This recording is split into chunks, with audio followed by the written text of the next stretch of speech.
آپ اس کا متبادل نظام پیش کریں کہ اگر آپ کے اختیار میں ہو تو آپ کیا کریں؟ جی السلام علیکم ورحمۃ اللہ وبرکاتہ۔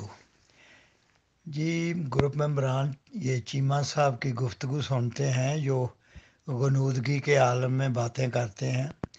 یہ اس بات کو کبھی تسلیم نہیں کریں گے کہ جماعت کا جو نظام ہے وہ ان کی پیدائش سے پہلے کا جو ایک رائج ہے ایک عرصہ دراز سے، وہ یوں ہے کہ کوئی بھی جھگڑا ہو یا کوئی بھی معاملہ ہو وہ پہلے امورامہ ان کی پولیس ہے جو انویسٹیگیشن کرتی ہے، یا اس کو ہم ایف آئی آر وغیرہ درج کرانا کہتے ہیں۔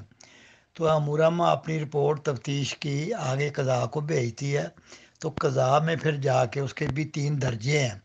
پہلے 1 قاضی سنتا ہے، پھر اس کے بعد 3 قاضی سنتے ہیں، پھر اس کے بعد 5 قاضی سنتے ہیں، جس کو یہ وہی طریقہ کار جس کو سول کورٹ، ہائی کورٹ اور وہ سپریم کورٹ کا کہا جاتا ہے۔ تو جب وہ تینوں عدالتوں سے وہ فیصلہ ہو گزرتا ہے واقعہ، تو اس کے بعد آخری اپیل خلیفہ کے پاس ہوتی ہے۔ خلیفہ اسی طرح ہے جس طرح پاکستان میں صدر کے پاس رحم کی اپیل جاتی ہے یا وہ کیس کو دوبارہ ریویو کے لیے جاتی ہے، وہ ہے طریقہ کار۔ اور خلیفہ کے پاس ہر کیس جاتا ہے سپریم کورٹ کے بعد، کوئی جو بھی پر پارٹی لے کے چل جائے۔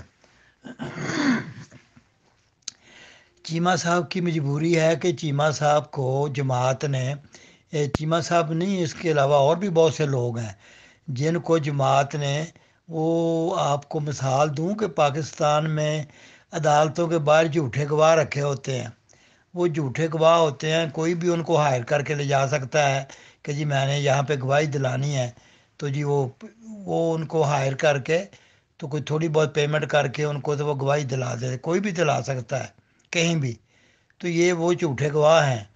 یہ 1914 سے شروع ہوئے تھے، ان کی جو بنیاد رکھی گئی تھی ان کے خلیفہ ثانی صاحب نے رکھی تھی یہ جھوٹے گواہوں کی، اس وقت سے یہ سلسلہ چلا آ رہا ہے۔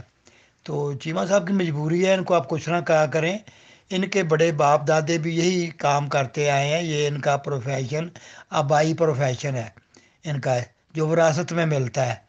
تو بہرحال لوگوں کو سن کے اس پہ غصہ بھی آتا ہے اور حیرت بھی ہوتی ہے، اور کئی طرح کے جذبات مشتعل بھی ہوتے ہیں۔ بہرحال اس لیے میں نے یہ تفصیل بتا دی ہے کہ وہ بیچارے وہ مجبور ہیں، کیونکہ ان کا یہ وراثتی ان کا یہ پیشہ ہے۔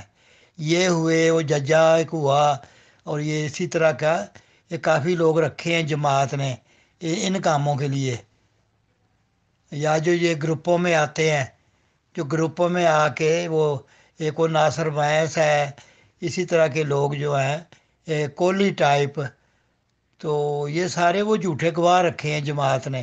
تو بہرحال ان کی ذہنیت کو سمجھا کریں۔